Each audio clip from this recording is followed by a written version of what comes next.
أعوذ بالله من الشيطان الرجيم. بسم الله الرحمن الرحيم. Now we come to the next part of the lecture. The term evangelium means good reports or good news or good tidings in Greek.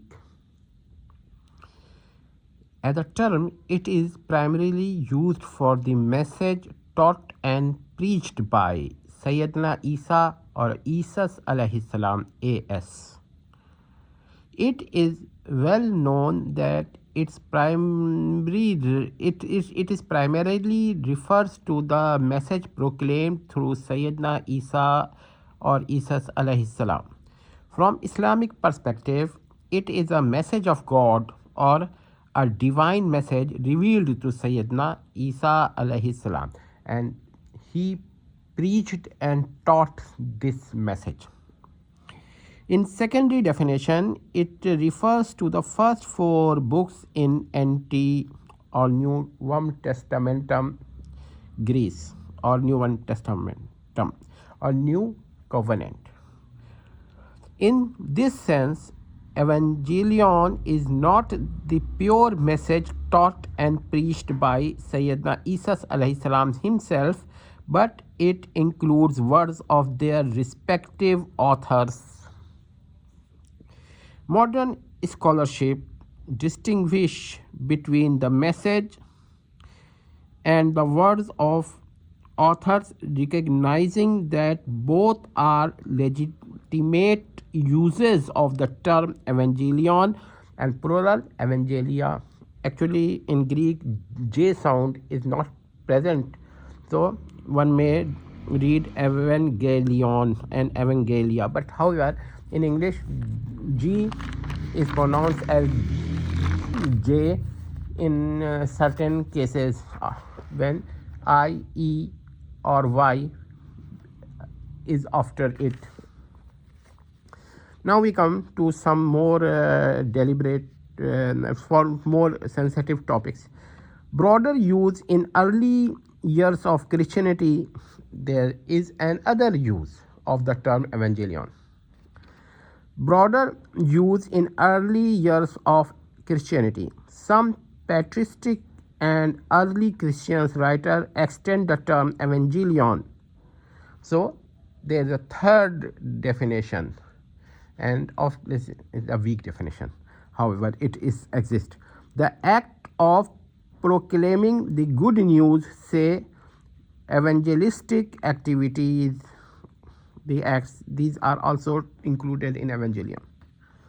Also, the text or teaching inspired by the message taught or preached by Sayyidina Isa alayhi salam himself. Actually, a text or teaching claimed to be inspired by the message taught and preached by Sayyidina Isa alayhi salam or Isa alayhi salam. So IESOUS, Isus. So this is the another meaning. Even the apocryphal gospels may be termed as evangelion. Another point, that the word evangelion has many meanings, many definitions, primary, secondary, and so on.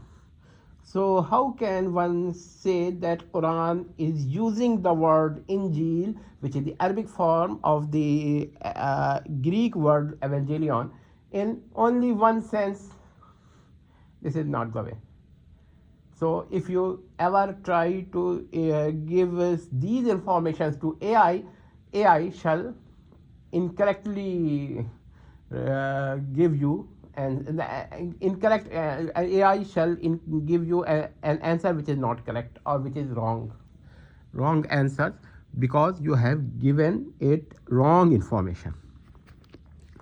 So consensus or the literal meaning of the term evangelion in Arabic form Injil and plural anajil, evangelia. The literal meaning is good news. Okay, but we are not considering the literal meaning. Second, primary definition. The first definition: the original divine message preached and taught by Jesus himself. Third, books with some parts or of the message with semi-biographical inclinations. So we cannot say that Gospels are the biographies of Sayyidina Isa alayhi salam or attempted biographies, but they are semi-biographies. So we can even say that the apocryphal gospels, they are also the semi biographies, not the biographies. Now you have seen that sometime the entire New Testamentum or New Testament or New Covenant is called Gospel, Injil, Evangelium. Why? Because it is also a lower sense. A higher sense, it is the only teaching and preaching of Jesus himself, which he personally taught and preached to his disciples and students and his followers. Now we come to the another part of the lecture, and we will see that if we inform AI with incorrect concepts, the result will be not according to truth or reality, but according to the given wrong informations. For an example, you have a wrong or incorrect axiom system, the result will be incorrect. From the theorem that can be proved in the system will be incorrect. So this is a very important thing. Now last not second last thing which we will discuss later, but I will show you some of the point that the word Injil in Quran and in Ahadith primarily refers to the divine message revealed to Sayyidina Isa alayhi salam and the message which he personally taught and preached. And in secondary sense, it is any semi-biographical work, of Sayyidina relative to Sayyidina Isa alayhi salam, his biographical parts or some other parts. We can say it is the biographical part is the work of the authors and not the work of God or the message of God. So we can say that there are some problems with these concepts, and one should try to understand different uses of the word Injil. So Quran primarily use it for a divine message or book which was revealed to Sayyidina Isa alayhi salam, and Sayyidina Isa alayhi salam, and he personally taught and preached. And in secondary sense, so those who make objections, who say that Quran confirms the first 4 books, any one of them or 2 of them or 3 of them or all of 4 of them. No, this is not the case. And for the rest of the books or works or letters, epistles in or anything in New Testament, Quran does not confirm it.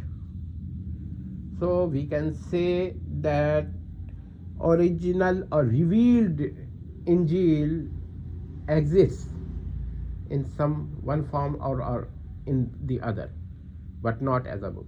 Well, someday I will try to identify the real parts of the real Injil from these Anajil, real Evangelion from the so-called Newum Testamentum Greece, Evangelion in Newum Testamentum Greece. I will try it later, but at present these terms must be taken. I'm not saying that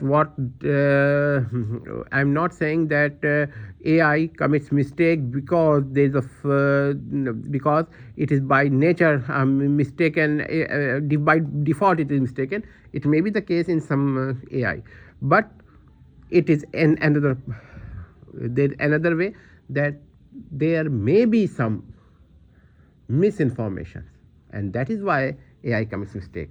And this is not particular to it's a religious discussion. If you if you say that some books say 2 plus 2 is equal to 5, and is it correct? The result will be that 2 plus 2 is not equal to 5. The book is not correct.